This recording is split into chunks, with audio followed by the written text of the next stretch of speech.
Hello everyone, welcome to our channel PGTRP Zoology class. So இன்னைக்கு கிளாஸ்ல என்ன பார்க்க போறோம் அப்படினா வந்து collection of data. So இதுக்கு முந்தின கிளாஸ்ல statistics அதனுடைய introduction பார்த்தோம். Introduction to statistics, then collection of data பார்த்தோம். So இன்னைக்கு கிளாஸ்ல என்ன பார்க்க போறோம் அப்படினா வந்து classification of data. So before that நம்ம சேனலை இது வரைக்கும் சப்ஸ்கிரைப் பண்ணாமல் இருந்தீங்கன்னா கீழே இருக்கிற சப்ஸ்கிரைப் பட்டனை ப்ரெஸ் பண்ணிக்கோங்க. அப்படியே பக்கத்தில் உள்ள பெல் ஐக்கானையும் ப்ரெஸ் பண்ணிக்கோங்க. அப்புறம் வந்து நாங்கள் அப்டேட் பண்ணக்கூடிய எல்லா வீடியோஸும் உங்களுக்கு நோட்டிஃபிகேஷனாக கிடைக்கும். ரொம்ப யூஸ்ஃபுல்லாகவும் இருக்கும். Okay, so let us come to the lesson classification of data. So what is meant by classification of data? So arranging data into groups according to their characters. Okay, ஒவ்வொன்றுக்குமே ஒவ்வொரு கேரக்டர்ஸ் இருக்கும். ஸோ அந்த characters படி இந்த டேட்டாவை வந்து arrange பண்ணுறதுக்கு தான் என்ன பேர் அப்படின்னா classification of data. Okay, so arranging data into groups according to their characters, that is called classification of data. Okay, so it is the processing of data. It is the processing of data. And next we can see the what are the objectives of classification of data. என்னென்ன objectives இருக்குது அப்படிங்கிறத பார்க்க போகிறோம். So first என்ன அப்படின்னா வந்து to simplify the data. So டேட்டாவை வந்து சிம்ப்ளிஃபை பண்ணுறது. Then to condense the data. Condense அப்படின்னா வந்து இருக்கிற டேட்டாவை வந்து ரொம்ப சுருக்கி சொல்கிறது. ஓகே, ஸோ அடுத்ததாக பார்த்தோம் அப்படின்னா வந்து to bring out the points of similarity and dissimilarity. அதனுடைய ஒற்றுமை வேற்றுமைகளை வந்து கொண்டு வர்றதுக்கு இதனுடைய நோக்கம். அடுத்தது பார்த்தோம் அப்படின்னா வந்து to compare the data. Compare the data means இப்போ ஃபார் எக்ஸாம்பிள் ஒரு பாப்புலேஷன் எடுத்துட்டோம் அப்படின்னா வந்து அதில் எத்தனை மேல் இருக்காங்க எத்தனை ஃபீமேல் இருக்கிறாங்க. ஓகே, அந்த மாதிரிக்கா கம்பேர் பண்ணுறதுக்கு வந்து இதனுடைய அப்ஜெக்டிவ்ஸ். நெக்ஸ்ட் ஒன் பார்த்தோம் அப்படின்னா to bring out the cause and effects of relationship. Okay, அந்த காஸ் அண்டு எஃபெக்ட்ஸோட ரிலேஷன்ஷிப்பை வந்து கொண்டு வர்றதுக்கு இதனுடைய அப்ஜெக்டிவ்ஸ். அடுத்ததாக பார்த்தோம் அப்படின்னா வந்து to prepare the data for tabulations. நம்ம டேபிள் வந்து ப்ரிப்பேர் பண்ணுறோம் அப்படின்னா அதுக்கான டேட்டாவை வந்து கொண்டு வர்றது இந்த கிளாசிஃபிகேஷன் ஆஃப் டேட்டா. ஸோ இந்த டேட்டா இருந்தால் தான் நம்ம என்ன செய்ய முடியும் அப்படின்னா வந்து டேபிள் க்ரியேட் பண்ண முடியும். So these are the objectives of classification of data. Okay, so அடுத்ததாக பார்த்தோம் அப்படின்னா வந்து இந்த இதில் நிறைய டைப்ஸ் இருக்குது. கிளாசிஃபிகேஷன் ஆஃப் டேட்டாலையுமே வந்து நிறைய டைப்ஸ் இருக்குது. ஸோ அதில் ஒன்று ஜியாகிரபிக்கல் கிளாசிஃபிகேஷன், க்ரானலாஜிக்கல் கிளாசிஃபிகேஷன், தென் குவாலிட்டேட்டிவ் கிளாசிஃபிகேஷன். ஸோ இந்த குவாலிட்டேட்டிவ் கிளாசிஃபிகேஷனை இன்னொன்றும் சொல்லலாம் டிஸ்கிரிப்டிவ் கிளாசிஃபிகேஷன்னு சொல்லலாம். ஸோ இந்த குவாலிட்டேட்டிவ் கிளாசிஃபிகேஷன் ஆர் டிஸ்கிரிப்டிவ் கிளாசிஃபிகேஷனை ரெண்டாக பிரிக்கிறோம். அதில் ஒன்று simple classification and another one is manifold classification. So ஃபைனலாக வந்து லாஸ்ட் ஒன் பார்த்தோம் அப்படின்னா வந்து quantitative classification. So these are the 6 type of classification of data. Okay, so let us see one by one. So first one is the geographical classification. Okay, so geographical அப்படின்னா அதோட நேம்லேயே இருக்குது geographical. The arranging of data according to the geographical locations. அதனுடைய இடத்தை பொறுத்து வர்றது. Okay, so இப்போ for example இங்கே ஜியாகிரபிக்கலில் வந்து என்ன கொடுத்துருக்காங்க அப்படின்னா the what is call that the region or place வந்து இதுக்கு கீழே வருது.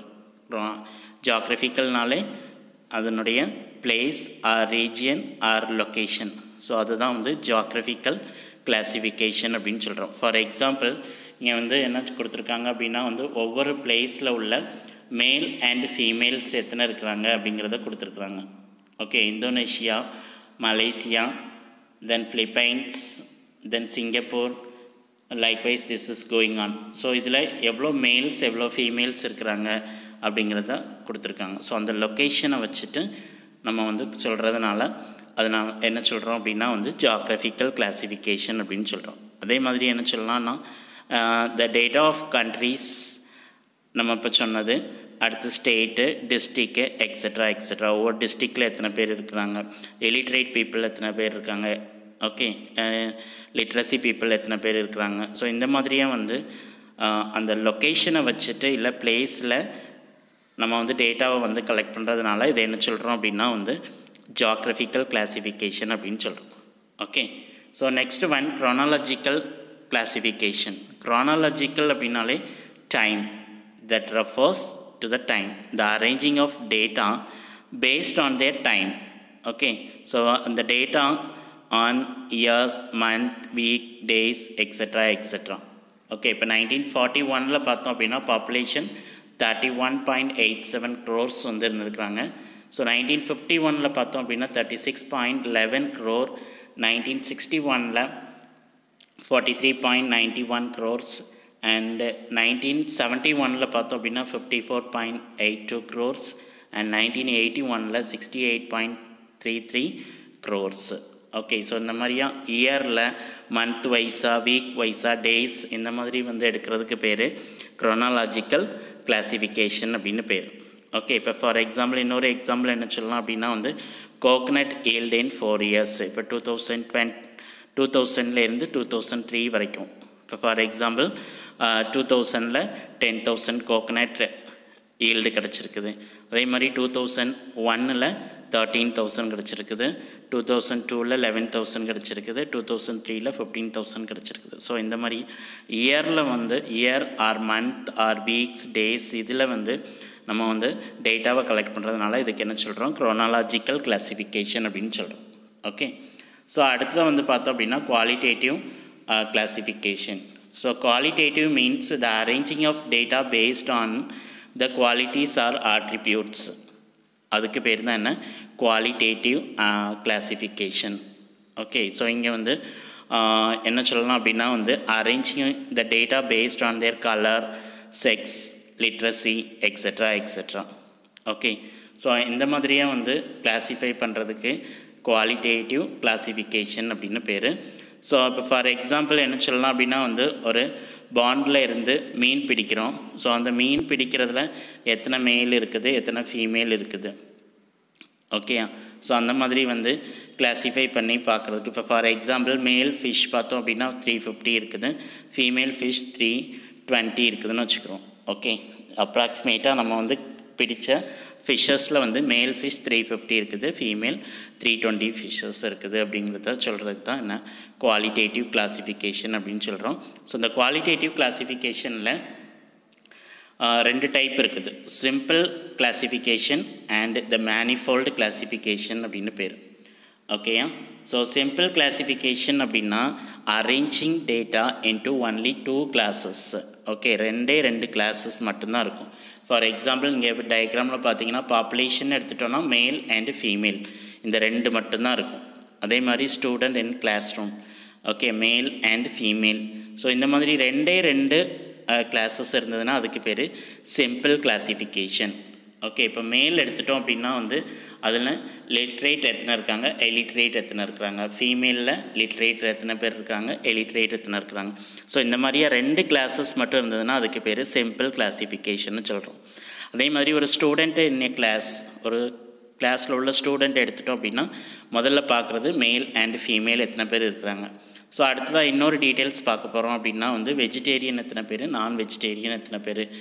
அதுக்கு அடுத்ததாக பார்த்தோம் அப்படின்னா வந்து அந்த கிளாஸ்லேயே எத்தனை பேர் டேஸ் ஸ்காலரில் வரீங்க, எத்தனை பேர் ஹாஸ்டலரில் இருக்கீங்க அப்படிங்கிற மாதிரி டீட்டெயில்ஸ் எடுக்கலாம். ஸோ இந்த மாதிரியான கேரக்டர்ஸ் வச்சு எடுக்கிறதுனால, குவாலிட்டிஸ் வச்சு எடுக்கிறதுனால இதுக்கு என்ன பேர் அப்படின்னா வந்து qualitative classification, especially the simple classification அப்படின்னு சொல்கிறோம். ஓகேவா, ஸோ நெக்ஸ்ட் ஒன் பார்த்தோம் அப்படின்னா வந்து manifold classification. So manifold classification இதில் வந்து நிறைய வரும். மேனிஃபோல்டு கிளாசிஃபிகேஷனில் arranging data into many classes. Okay, இதில் வந்து பார்த்தோன்னா நிறைய இருக்குது. ஸோ ஃபஸ்ட்டு ஒன் சிம்பிள் கிளாசிஃபிகேஷனில் பாப்புலேஷனை 2 மட்டும்தான் பிரித்தோம், மேல் அண்டு ஃபீமேல்னு பிரித்தோம். அதே பாப்புலேஷனில் அடுத்தது மேனிஃபோல்டு கிளாசிஃபிகேஷனுக்கு வந்தோம் அப்படின்னா வந்து நிறைய டைப்பாக பிரிக்கலாம். ஸோ அதில் வந்து பார்த்தோம் அப்படின்னா வந்து ஃபஸ்ட்டு ஒன் அந்த பாப்புலேஷனை 2 பிரிக்கிறோம். ஒன்று வந்து ஹிந்து முஸ்லீம்னு பிரிக்கிறோம். ஸோ ஹிந்துவில் மேல் எத்தனை ஃபீமேல் எத்தனை பேர் இருக்கிறாங்க, முஸ்லீமில் மேல் எத்தனை ஃபீமேல் எத்தனை பேர் இருக்கிறாங்கன்னு கண்டுபிடிக்கிறோம்.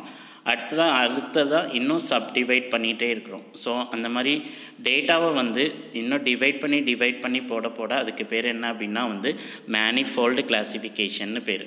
ஸோ மேலில் சிங்குலர் எத்தனை பேர் இருக்காங்க, இல்லை பேச்சுலர் எத்தனை பேர், மேரீடு எத்தனை பேர், ஃபீமேலில் அதே மாதிரி சிங்கிள் மேரீடு எத்தனை பேர். அதே மாதிரி முஸ்லீமுக்கு வந்தோம் அப்படின்னா வந்து மேலில் சிங்கிள் மேரீடு எத்தனை பேர், ஃபீமேலில் சிங்கிள் மேரீடு எத்தனை பேர். ஸோ இந்த மாதிரியாக வந்து நிறைய வந்து ஒரு டேபிள் எடுத்துட்டோம் அப்படின்னா வந்து நிறைய சப்டிவைஷன் பண்ணி அதை வந்து டேட்டாவை வந்து கலெக்ட் பண்ணுறதுக்கு தான் என்ன பேர் அப்படின்னா வந்து மேனிஃபோல்டு கிளாசிஃபிகேஷன் அப்படின்னு பேர். அதில் வந்து மெனி கிளாஸஸ் இருக்கும். ஸோ ஃபஸ்ட்டு சிம்பிள் கிளாசிஃபிகேஷனில் ஒன்லி 2 மேல் அண்ட் ஃபீமேல் மட்டும்தான் இருக்கும். ஸோ அந்த மேல் அண்ட் ஃபீமேல்லையுமே வந்து ரெண்டாக பிரிக்கிறோம். இப்போ ஃபார் எக்ஸாம்பிள் ஃபுட் ஹேபிட்ஸ் எடுத்துட்டோம் அப்படின்னா வந்து மேல் அண்டு ஃபீமேல்ஸ்க்கு வந்து வச்சுக்கிறோம். ஸோ அதில் வெஜிடேரியன், நான் வெஜிடேரியன். ஸோ இப்போ ஸ்டூடெண்ட் எடுத்துட்டோம் அப்படின்னா வந்து ஹாஸ்டலர் ஸ்டூடெண்ட்ஸும் இருப்பாங்க, டே ஸ்காலர் ஸ்டூடெண்ட்ஸும் இருப்பாங்க. ஸோ அப்போ மேலில் டே ஸ்காலர் யார், எத்தனை பேர், ஹாஸ்டலர் எத்தனை பேர். அதே மாதிரி ஃபீமேலில் டே ஸ்காலர் எத்தனை பேர், ஹாஸ்டலர் எத்தனை பேர். ஸோ அந்த மாதிரி பிரிக்கிறதுக்கு தான் என்ன பேர், மேனிஃபோல்டு கிளாசிஃபிகேஷன் அப்படின்னு பேர். ஓகே, அடுத்த பார்த்தோம் அப்படின்னா வந்து qualitative classification. So qualitative classification பார்த்தோம் அப்படின்னா வந்து இதுவும் எக்ஸாம்பிள் தான். ஸோ அதை வந்து பார்த்துக்கோங்க. தென் நெக்ஸ்ட்டு வந்து qualitative classification. So qualitative classification அப்படிங்கிறது arranging data based on the quantity, அளவை பொறுத்து நம்ம வந்து அரேஞ்ச் பண்ணுறதுக்கு பேர் என்ன அப்படின்னா வந்து குவாலிட்டேட்டிவ். குவான்டிடேட்டிவ் அப்படிங்கிறது அதனுடைய பண்பை வச்சு, ஓகே, அதாவது male or female, okay, sex, colour, literacy, okay, illiterate people, okay, இந்த மாதிரியாக வந்து அரேஞ்ச் பண்ணுறதுக்கு குவாலிட்டேட்டிவ் கிளாசிஃபிகேஷன்னு பேர். இங்கே குவாலிட்டி அளவு வச்சுட்டு கிளாஸிஃபை பண்ணுறோம். ஸோ அதுக்கு பேர் குவான்டிடேட்டிவ் அனலைசிஸ். ஓகேவா? ஸோ குவான்டிடேட்டிவ்னா அளவு, இதில் வந்து ஜஸ்ட் ஏ ஸ்மால் மிஸ்டேக்ஸ், குவாலிட்டேட்டிவ்னே இருக்குது, அதில் வந்து குவான்டிடேட்டிவ் அளவை வச்சுட்டு நம்ம வந்து கிளாஸிஃபை பண்ணுறோம். ஓகே, ஸோ அதுக்கு பேர் quantitative classification. Okay, no confusion.